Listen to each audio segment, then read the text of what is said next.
Hello and welcome, everybody. It is Standard Super League time. I'm being joined by Brad Nelson and Luis Scott Vargas. How you doing, guys? Who's going first? All right, I'm doing wonderful. The person Yeah, who's that's doing my better fault. goes first, and you just top four to GP. So Sure. Yeah, let's talk about that. Congratulations on top four at the GP. I mean, Thank you you. you seem to be this just incredible standard master. What I mean, is there a secret to it? I mean, I know people want to know what the secret is, and we talked a little bit about this in Toronto, but I want to give you the chance to sort of explain what it is that you think people can actually do to get something resembling the kind of results that you're getting. I mean, I don't think it's possible. I think I'm really lucky. I've played well. I've had some good decks, but there has to be a lot of luck involved with this because like the four standard GPs I played this season, the worst I've done is when I conceded the last round. So like I don't know. Like I think I had some innovative decks that helped me win, like the rogue decks, like in LA where I had Mardu, and the Fleece Mainline sideboard Obzon control deck was just unbelievable for that tournament. Like four of us made top eight. That was just the deck to play that weekend. Same with like green white. I ran into a bunch of Obzon all weekend, which is what I wanted. And this last weekend, I didn't even like my deck list that much. I thought it was like misbuilt by a few cards. I didn't have a lot of time to test, but I won a lot of like tight games. I played 3 games each match. Like there was very few 2-0s, and I just felt like I got lucky. I don't know. Like if you give me like 10 more standard GPs, these results won't keep coming. Like I'm just having a really hot run. well, I can believe that you may be the person with the highest equity going into a standard GP these days. I think that is not a stretch for me. And that combined with some luck leads to results like this. Like, yeah, you have to get lucky. Even if the person with the highest win percentage is 80%, that still doesn't mean four top eights. So I Yeah, think that you're doing everything right and getting a little lucky, and that's the best place to be, honestly. yeah, I will say one of the things that I think you're doing right and just doing better than a lot of other people actually is thinking about sideboarding. I mean, I know Mhm. that when you look at standard, you're thinking not about, how does my deck match up against these other decks, but how can I build a sideboard that just ignores the decks that aren't going to show up, but gives me the ability to transform my deck against the decks that are going to show up. no, that's very true. I've been saying it a lot lately in my content, where it's that and one other thing. Like on that side about sideboarding is I like to play a lot more sideboarded games. I like to think about it more. I like to have a 75 that gives me wiggle room when I'm on the play or draw. So like a lot of the decks that I play are removal heavy decks with also a lot of aggressive elements, so that when I'm on the play I can have less removal, less thought seizes, be more aggressive, and on the draw I can have more removal, more thought seizes, less creatures, and a couple more like windmill slams. So a lot of my decks have had cards like Elspeth or stuff of that nature. Not just the GPs, but even like on the Open series and stuff like that. Like I've loved the flexibility of having overpowered 6 drops along with a lot of 2 mana removal and cheap ways to like get tempo back. And the other thing that I've done that a lot of people don't do is figure out what decks are not going to be that overplayed, or mostly the underrepresented decks and the ones that are going to underperform.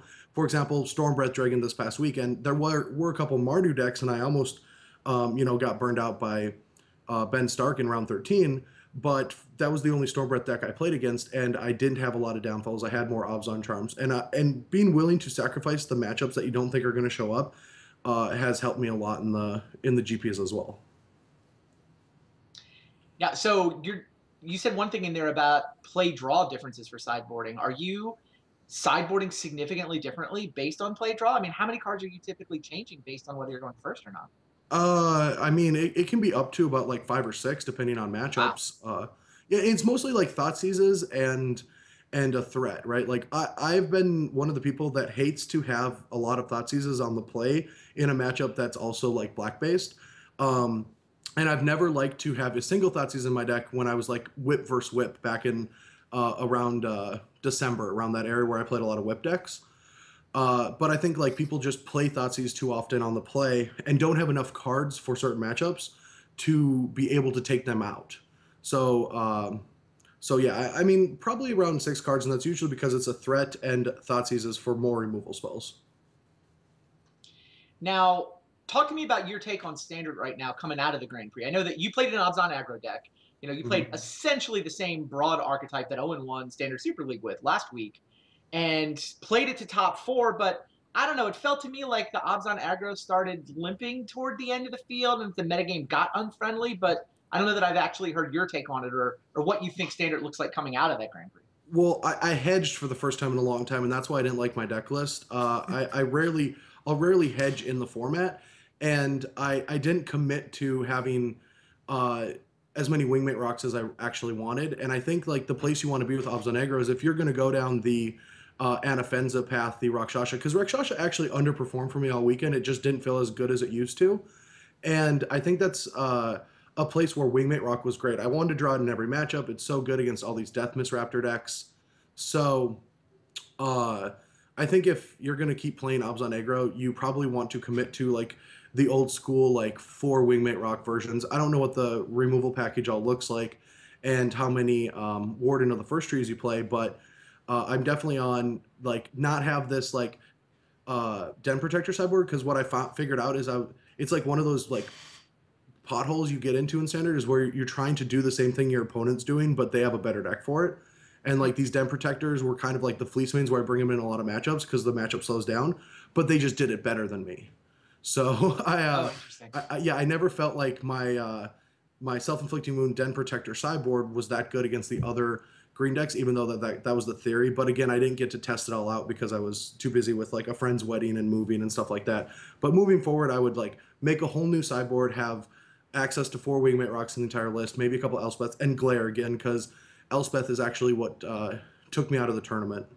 Yeah, I saw you give the death stare a couple of times when Elspeth would come down against you. You're like, yeah, it's just I hate that card. I knew I was going to lose to it. It's like when you're driving. I drove to this tournament, so it was like a 10.5-hour drive, and the whole time I'm like, I think I'm going to like lose to Elspeth, and we thought Elspeth was really good for the weekend, but we didn't have a good deck list for it.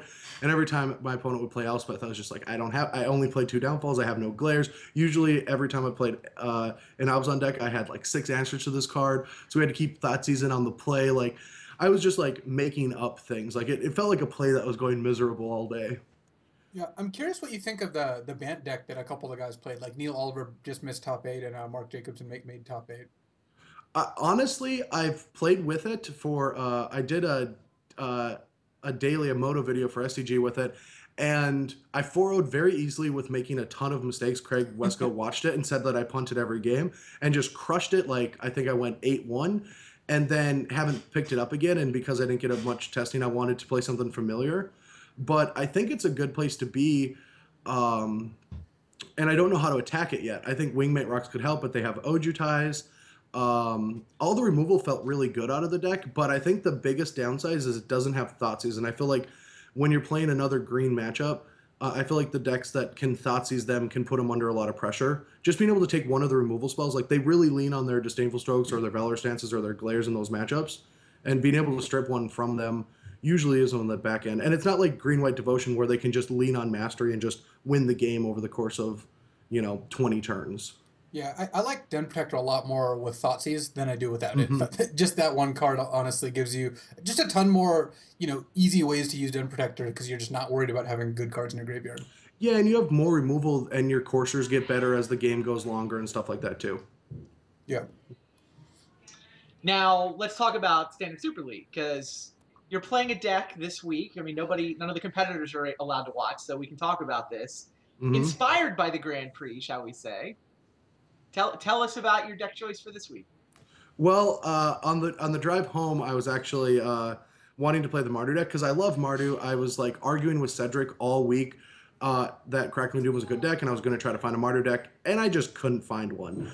I didn't get a ton of testing time. I tried a Dragon version before because I just loved the Draconic War Grandmaster. Soulfire Grandmaster, yeah. Yeah, I just loved it, and that was before the Pro Tour. That was one of the first decks I was working on.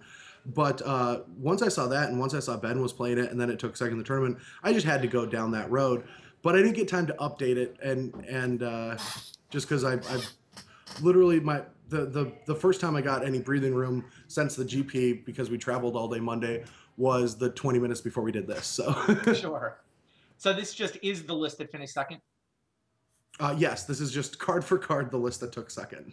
This is my test run with it, but Jerry's an easy opponent, so it's not like it's not like I have to really worry too much. He's going to be playing something green, and I'm going to have dragons to attack over him. That's just what always happens.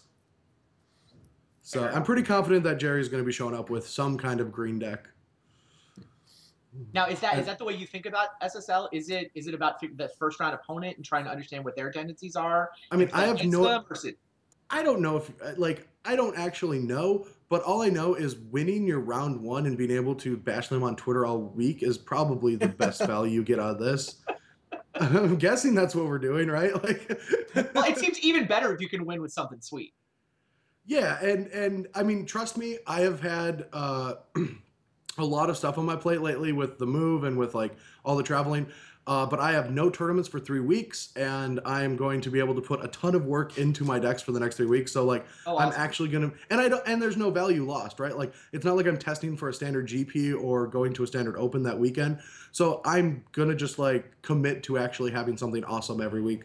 And so I'm going to be looking, hopefully I can get 35 points tonight, but for the next 3 weeks is when I'm going to be getting the bulk of my points, or I'm going to be trying to at least. Yeah, I think this reflects a big difference between the Vintage Super League and the Standard Super League, which is a new deck every week is both a lot more work and means that some weeks, depending on what's going on, you're going to have more or less time to brew. Whereas with the VSL, since you knew you're stuck with it for 3 weeks, you kind of have to commit. You put in your work, you get your one deck in, and then you're done for 3 weeks. Whereas for SSL, it's like some weeks are going to put a lot more work into it than others, and some weeks are going to have a sweeter deck than others. But at least with Standard, it's kind of hard to miss. There's so many good decks right now.